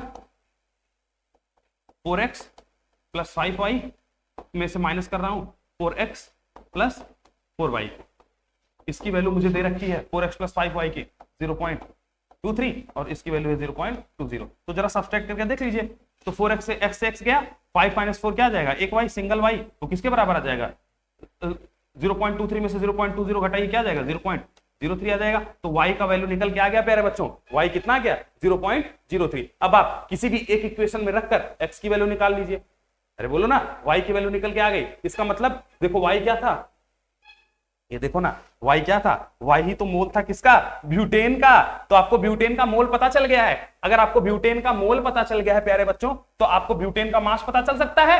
अरे भाई मोल निकाल लिया, उसको मॉलिक्यूलर वेट से मल्टीप्लाई कर देंगे, मास पता चल जाएगा। अब मास परसेंटेज आप निकाल सकते हैं, mass of butane divided by mass of sample multiplied by 100। अरे भाई मोल पता चल गया, मास निकाल लो। अब मास पता चल जाए तो वेट परसेंटेज मास परसेंटेज तो आसानी से निकाल सकते हैं ना, मास जो आएगा वो रख देंगे, डिवाइडेड बाय सैंपल का मास, 100 से मल्टीप्लाई कर देंगे। तो अब आपको मोल पता चल गया है। यहां से आपने y निकाल लिया, आप यहां से x भी कैलकुलेट कर सकते हैं, x अपने हिसाब से निकाल लीजिएगा। मैं x निकालने में थोड़ा सा इंटरेस्टेड नहीं हूं। तो मुझे ब्यूटेन का मोल मास परसेंटेज निकालना था, तो y मेरा निकल के आ गया है। y कितना आया है प्यारे बच्चों? 0.03। अब y निकल कर आ गया, तो मैं यहां से y एक्चुअल मास निकाल देता हूं। तो मास ऑफ किसका? Butane, mass of butane. Mass of butane कितना निकल के आ जाएगा? मास ऑफ ब्यूटेन आ जाएगा moles of butane multiplied by molecular weight of butane. तो मोल्स ऑफ ब्यूटेन अभी अभी आपने निकाला है, वो कितना निकल के आया है? 0.03। कितना निकल के आया है? 0.03 निकल के आया है। उसको मल्टीप्लाई कर दीजिए उसके मॉलिक्यूलर वेट से। मॉलिक्यूलर वेट है क्या? C4H10। C4H10 क्या है? 12 गुणे 4, 4 कार्बन है, 12 गुणे 4 प्लस 10 सीधे कर दीजिए। तो 12 गुणे 4 क्या होगा? 48 प्लस 10 मतलब 58। तो C4H10 का जो मॉलिक्यूलर वेट आ गया वो कितना आ गया? 58। तो इसको मल्टीप्लाई कर दीजिए 58 से। अब सम अप कर दीजिए कितना वेट निकल के आया ब्यूटेन का। अब मल्टीप्लाई कर लो भैया, कैलकुलेटर निकाल लेते हैं, ज्यादा टेंशन लेने की जरूरत नहीं है। देखो कैलकुलेट करते हैं। 0.03 मल्टीप्लाइड बाई 58 कितना निकल के आया? 1.74। कितना आ रहा है? 1.74। ये क्या आ गया? इतना ग्राम है क्या? ब्यूटेन। आपके टोटल सैंपल में इतना कौन है? ब्यूटेन। तो आप वेट परसेंटेज नहीं निकाल सकते? आराम से निकाल सकते हैं। वेट परसेंटेज किसका निकालना है? ब्यूटेन का। इन का नहीं, ब्यूटेन का। तो मास ऑफ ब्यूटेन जो कि 1.74 divided by total mass of the sample, वो आपको क्वेश्चन में दे रखा है। सैंपल का वेट कितना है या फिर मिक्सचर का वेट कितना है? 2.86। देखो ना इसका वेट कितना है? 2.86। उसको 100 से मल्टीप्लाई कर दीजिए। ये क्या है? Weight of butane divided by weight of sample multiplied by 100। यही तो आपका मास परसेंटेज होता है या वेट परसेंटेज होता है। तो आप इसको कैलकुलेट कर लीजिए, आपको मास परसेंटेज निकल के आ जाएगा। जरा कैलकुलेट कर देते हैं प्यारे बच्चों, गलतियां नहीं होना चाहिए, चाहो भले आप कैलकुलेटर से करिए, है ना। देखिए 1.74 divided by 2.86 is equals to कितना आ रहा है? इतना।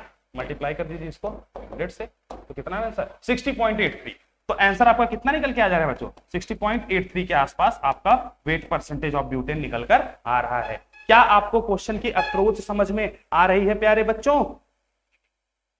बोलो भैया, क्या आपको क्वेश्चन की अप्रोच समझ में आ गई कि आपने इस क्वेश्चन को कैसे टैकल किया? बोलो भैया, आसान था क्या? बहुत कठिन क्वेश्चन नहीं था, बहुत मजेदार तरीके से आपने किया है। तो आपने अज्यूम कर लिया क्या कि इसका x मोल है तो ये 4x CO2 होगा, 4x वाटर। इसका y मोल है तो उससे 4y mole of CO2, 5y mole of water. अब total moles of CO2 4x plus 4y, total moles of water 4x plus 5y। अब आपको टोटल मास दे रखा था, टोटल मोल आपको पता था, तो आपने उससे क्या कैलकुलेट कर लिया? मोल्स का आइडिया निकाल लिया। वैसे यहाँ पर टोटल मोल दे रखा था, टोटल मास दे रखा था, वैसे आपने उसका क्या निकाल लिया बच्चों? मोल्स निकाल लिया। और मोल से एक बार आपको आइडिया लग गया तो आपने क्वेश्चन 1 से क्वेश्चन 2 को घटाकर स्पेसिफिक मोल निकाल लिया कि ब्यूटेन और ब्यूटेन का क्या मोल होगा।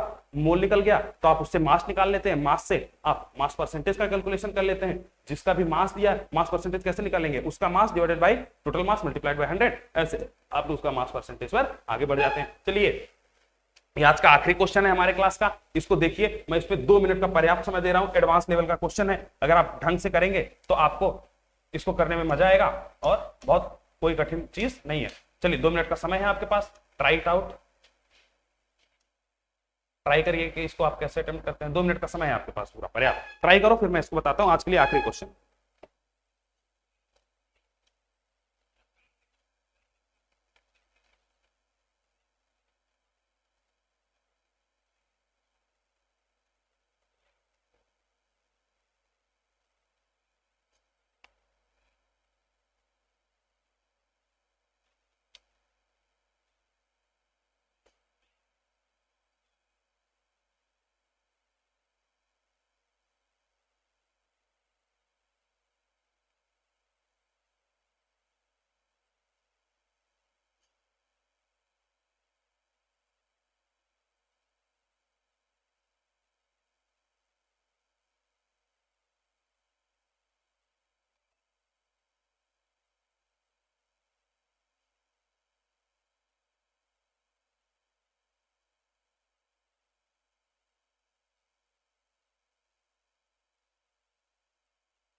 भैया 43 मिनट का समय आपके पास और से ट्राई करिए।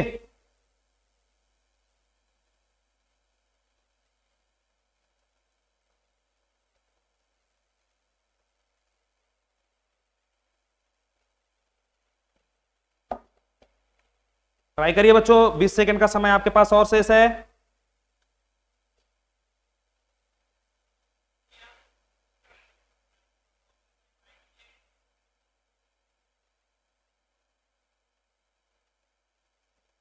दस सेकंड का समय पर्याप्त है आपके पास, साइड ट्राई करिए।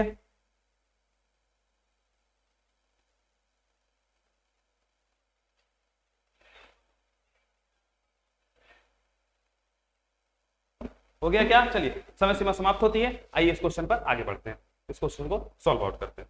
टाइम अप हो गया।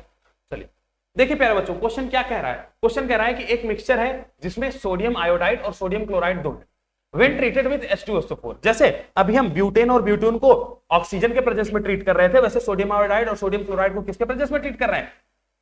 सल्फ्यूरिक एसिड के प्रेजेंस में। Produces the same weight of Na2SO4 as that of original mixture. तो अब अगर ये मेरा मिक्सचर है, इसमें सोडियम आयोडाइड है और सोडियम क्लोराइड है, तो दोनों का कुछ वेट होगा।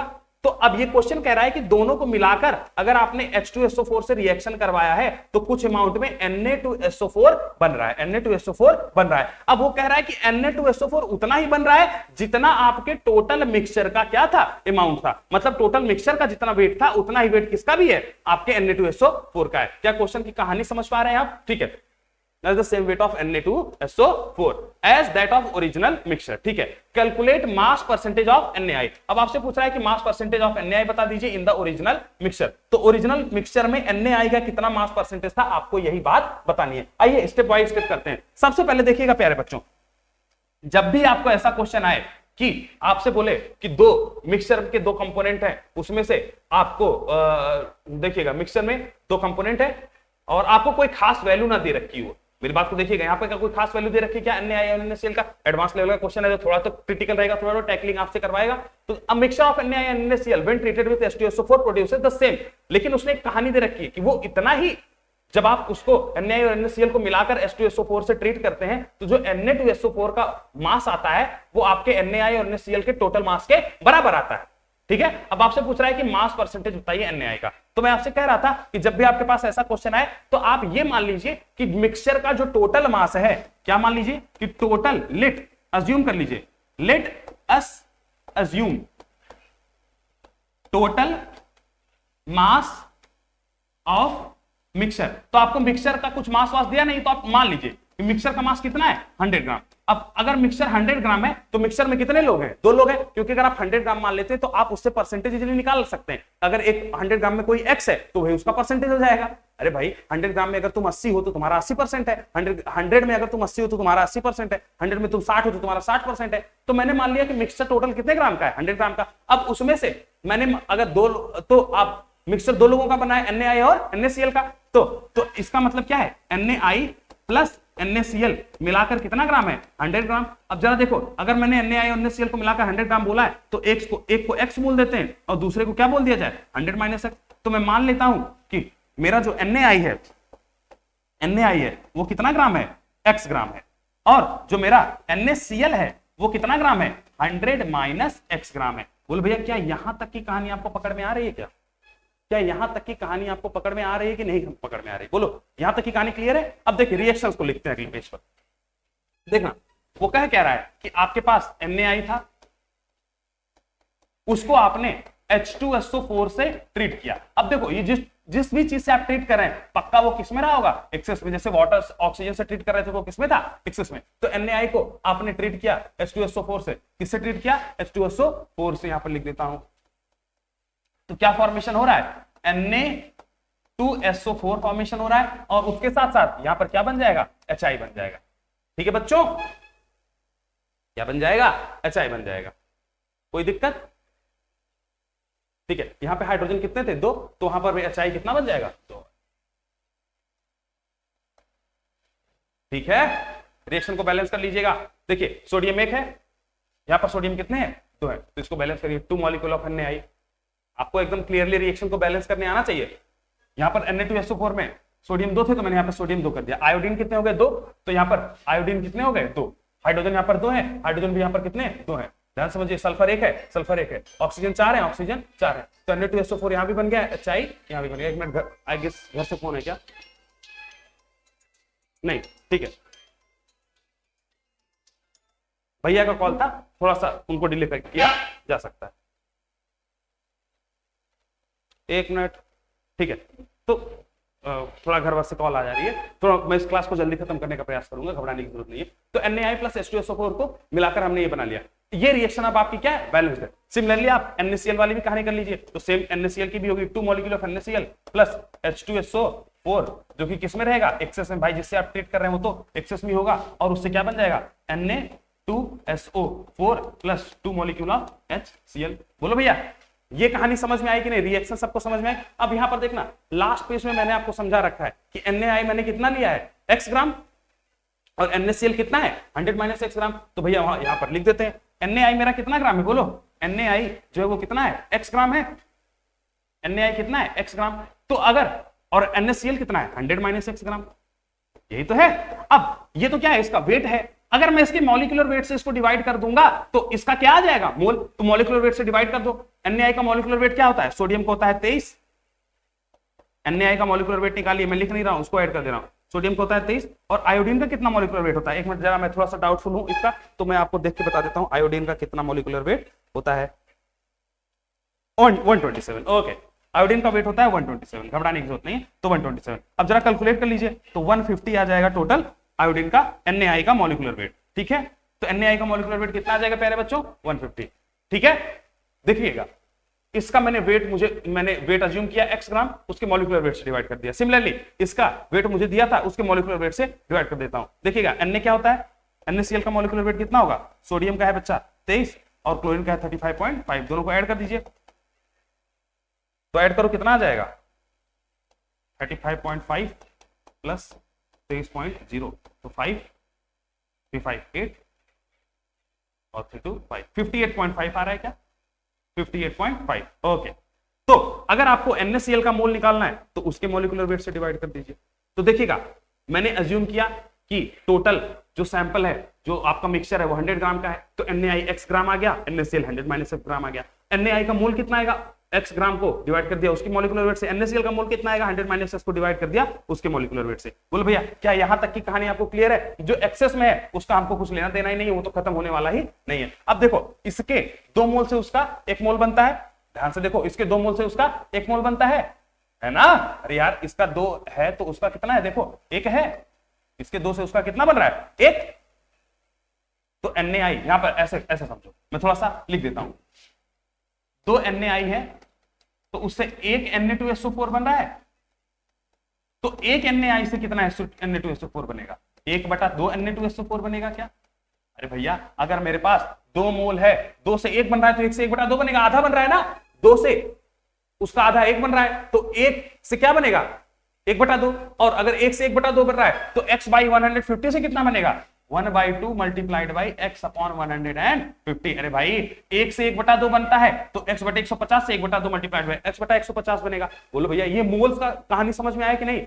2 से 1 बनता है, 1 से 1/2 बनेगा तो x/150 से 1/2 गुणे x/150 बनेगा। यहां तक की कहानी क्लियर है आपको? तो क्या इसके मोल से आप Na2SO4 का मोल निकाल लिए? बिल्कुल निकाल लिए। वैसे ये इसका टोटल मोल था, 2 मोल NaCl से 1 मोल Na2SO4 बन रहा है, 1 मोल NaCl से 1/2 मोल Na2SO4 बनेगा, तो 100 - x अपॉन 58.5 से 1/2 into 100 - x divided by 58.5 mole Na2SO4 बनेगा। तो मैंने टोटल मोल्स ऑफ, अगर देखो टोटल सैंपल का मास कितना है 100 ग्राम, और मुझे क्या रहा है, मुझे क्वेश्चन कह रहा है कि जितना आपके सैंपल का मिक्सचर का मास था उतना ही मास Na2SO4 बना है, उतना ही मास Na2SO4 बना है। अब मुझे टोटल Na2SO4 दिख रहा है, वो कितना है, देखो यहां पे देखो, ये Na2SO4 और ये Na2SO4, इसका मोल और इसका मोल ऐड कर दोगे तो टोटल मोल ऑफ Na2SO4 आ जाएगा, मॉलिक्यूलर वेट से मल्टीप्लाई कर दोगे तो टोटल मास ऑफ Na2SO4 बन जाएगा।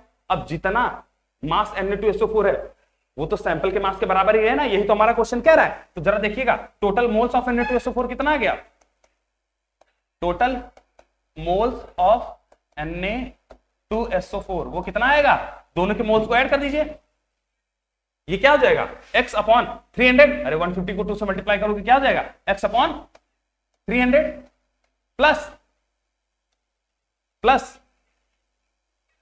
प्लस ये क्या हो जाएगा 58.5 मल्टीप्लाई बाय 2 करो, कितना आंसर आ जाएगा 2 5 जा 10, गुणा कर दो ना यार, कैलकुलेटर निकाल के, इतना टाइम क्यों वेस्ट करना, मेरे पास वैसे भी समय आज थोड़ा सा कम है। तो देखिएगा 58.5 मल्टीप्लाइड बाय 2 कितना आंसर आ जाएगा प्यारे बच्चों 117 आ जाएगा, कितना आंसर आ जाएगा 117 आ जाएगा।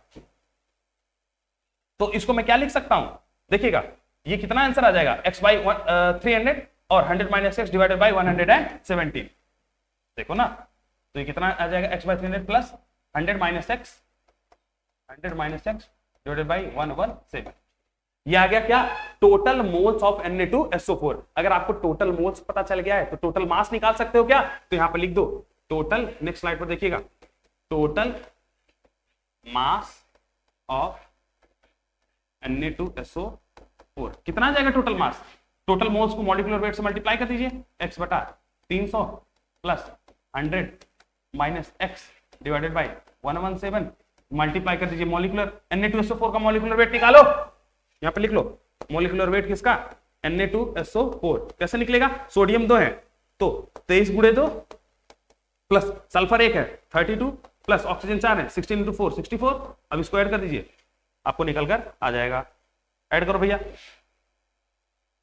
23 into 2 करोगे कितना आ जाएगा 3 2 जा 2 3 जा 6 2 2 जा 4, ये हो गया 46 32 और 64, ऐड करते जाओ भैया 4 2 6 और 6 12 का 2 कैरी 1 हो जाएगा 6 3 9 और 9 और 4 13 13 और 1 14, तो क्या 142 निकल के आ रहा है, एक बार फिर से कैलकुलेट कर लो 4 2 6 6 और 6 12 कैरी 1 6 3 9 9 and 4 13 13 and 1 14, तो टोटल 142 मॉलिक्यूलर वेट आ रहा है किसका Na2SO4 से, तो मल्टीप्लाई कर दीजिए किससे 142 से, तो ये क्या आ जाएगा टोटल मास आ गया Na2SO4 का। आप ध्यान रखिए क्वेश्चन ने आपको बोला था कि Na2SO4 उतना ही बन रहा है जितना आपके सैंपल के मिक्सचर का मास था, सैंपल के मिक्सचर का मास हमने एज्यूम कितना किया था 100 ग्राम, इसका मतलब 100 ग्राम को किसके बराबर कर दिया जाए, देखो भैया प्यारे बच्चों 100 ग्राम को हम किसके बराबर कर देते हैं, total mass of the sample is equals to the mass of Na2SO4 produced, यहां पर लिख दें क्या टोटल मास किसका सैंपल का, वो किसके बराबर है total mass of Na2SO4 produced. बोलो यहां तक की कहानी सबको समझ में आ रही है कि नहीं समझ में आ रही है, तो total mass of the sample कितना है, हमने माना है कि सैंपल 100 ग्राम है, अब Na2SO4 प्रोड्यूस कितना है x by 300 plus 100 minus x divided by 117, ये क्या आ गया आपका टोटल मास मल्टीप्लाइड बाई 142। तो यहां से आप देखिए आपको एक ही वेरिएबल है x, x काटिए पीटिए जोड़िए घटाइए, ये ग्राम हटा दो नहीं तो तुम कहोगे सर ये ग्राम कहां से ला दिए, जब कहीं नहीं रखे तो इसको मत रखिए, तो काटिए पीटिए सब गुणा भाग करिए, तो यहां से आपको x का वैल्यू निकल के आ जाएगा, क्या निकल के आ जाएगा x का वैल्यू, जरा एक बार कैलकुलेट करिए, मैं चेक करके बताता हूं x का क्या वैल्यू आ रहा है, ठीक है। तो आप अगर गुणा भाग करेंगे तो x की जो वैल्यू आएगी वो आएगी 28.86 के आसपास, कैलकुलेट कर लीजिएगा, एक ही वेरिएबल है, ये काम आपका है, जोड़िए घटाइए गुणा भाग करिए, तो जो x की वैल्यू आ गई वो कितना आ गई 28.86, कितना आ गई 28.86। अब आपने x क्या माना था, x क्या माना था, देखो Na का मास माना था x, Na का मास क्या माना था x, इसका मतलब जो x 28.86 आया ये क्या आ गया मास ऑफ Na, देखो क्या मास ऑफ Na निकल के आ गया है। अब आपसे क्वेश्चन पूछ क्या रहा है वेट परसेंटेज ऑफ Na, क्या क्वेश्चन पूछ रहा है weight percentage of Na, weight percentage कैसे निकालते हैं mass divided by total mass of sample, जिस mass of substance divided by total mass of sample multiplied by 100, तो वेट परसेंटेज ऑफ Na निकाला जा सकता है क्या, वेट परसेंटेज ऑफ Na निकाल सकते हैं क्या, वो क्या है weight of sample, sorry weight of Na divided by weight of sample या फिर मिक्सचर मल्टीप्लाइड बाय 100, तो Na का वेट कितना निकल के आ गया 28.86 डिवाइड बाय सैंपल का वेट कितना है 100, उसको मल्टीप्लाई कितने से करना होगा 100, तो 100 से 100 कट गया, इसका मतलब मैं जो हमारा वेट परसेंटेज आया है, जो हमारा वेट परसेंटेज आया है वो किसके बराबर आ गया 28.86, वो तो आना ही था, मैंने आपको पहले ही बोला है कि अगर आपने 100 में से जितना निकाल लिया, 100 में से जितने को जितना माना है उतना ही उसका परसेंटेज आने वाला है, तो 100 में से अगर मैंने उसको x माना था NaI को, तो उसका वेट परसेंटेज भी कितना निकल के आना होता है, x। अगर 100 में से जो NaI था वो 80% आता तो उसका वेट परसेंटेज 80 आता। 100 में से अगर NaI 40 आता तो उसका वेट परसेंटेज 40 आता। 100 में से वो आया कितना है, 28.86 आया था, तो उसका वेट परसेंटेज भी कितना निकल के आ गया, 28.86। बहुत ही आसान तरीके से हमने इस क्वेश्चन को टैकल किया। आप ध्यान से समझ लीजिए। सबसे पहले हमने क्या किया, सबसे पहले हमको कोई इंफॉर्मेशन नहीं दिया था, तो हमने मान लिया कि टोटल मास ऑफ मिक्सचर कितना है, 100 ग्राम। अब मिक्सचर में 2 कंपोनेंट थे, तो उसमें से एक कंपोनेंट को मैंने x मान लिया, दूसरे कंपोनेंट को क्या मान लिया, 100 माइनस x। अब मैंने दोनों के वेट निकाल लिए, तो दोनों के मोल भी पता चल गया। मोल कैसे निकलेगा, जिसका x माना था उसका मॉलिक्यूलर वेट से डिवाइड कर दिया, जिसको 100 माइनस x माना था उसके मॉलिक्यूलर वेट से डिवाइड कर दिया। अब इसके 1 से इसका 1/2 बनता है, तो इसके x बटा 150 से 1/2 x बटा 150 बन जाएगा। इसके 1 से इसका 1/2 बनता है, तो इसके 100 माइनस x डिवाइडेड बाय 58.5 से कितना बन जाएगा, 100 minus x divided by 58.5 multiplied by 1.2, इतना मोल बन जाएगा। बोले यहां तक की कहानी क्लियर आ गई क्या? क्या total moles of Na2SO4 produce निकाल सकते हैं? जो आपको NaI और जो आपको NaCl से टोटल मोल निकले उसको हमने उसको ऐड कर दिया है, क्या आ गया, टोटल मोल्स आ गए Na2SO4 का। टोटल मास निकालने के लिए क्या करोगे, जो टोटल मोल्स आए उसको मॉलिक्यूलर वेट से मैंने क्या कर दिया, मल्टीप्लाई कर दिया, उससे क्या निकल के आ गया, टोटल मास। अब जो मेरा टोटल मास आया है वो किसके बराबर है, वो टोटल मास ऑफ सैंपल के बराबर था। तो टोटल मास ऑफ सैंपल मेरा 100 ग्राम था, टोटल मास मेरा इतना आया, यहां से मेरा x निकल के आ गया, और जो x निकल के आ गया कहीं ना कहीं वही हमारा वेट परसेंटेज था। उसको हमने यहां पर अगली स्लाइड में देख भी लिया कि वेट परसेंटेज कैसे निकलता है, weight of NaI divided by weight of sample multiplied by 100। तो NaI का वेट इतना निकल के आया, सैंपल का वेट इतना था, 100 से मल्टीप्लाई कर दिया, तो आपका आंसर निकल के आ गया। बोलो भाई यहां तक की कहानी सबको समझ में आ गई क्या?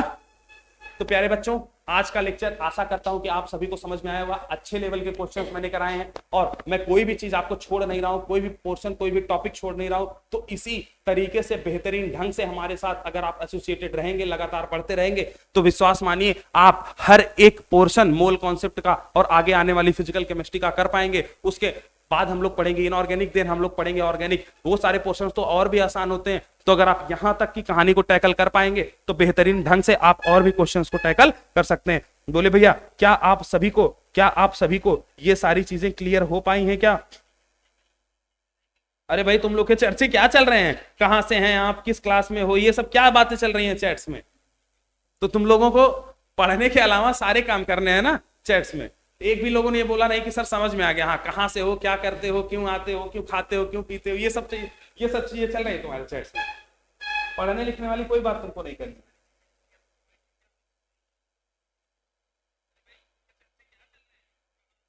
अयाद साहब आप पढ़ाई करिए, ये सब करने, आप ये सब नहीं करना है चैट्स, ठीक है?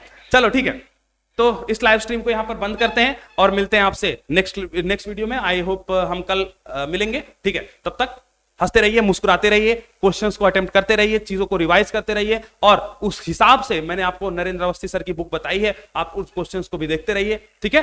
ठीक है, चलो यहां पर इस सेशन को बंद करते हैं, मिलते हैं आपसे अगले वीडियो में। तब तक के लिए हंसते रहिए, मुस्कुराते रहिए। टाटा, नमस्कार, बाय बाय, जय हिंद, बाय बाय, टाटा।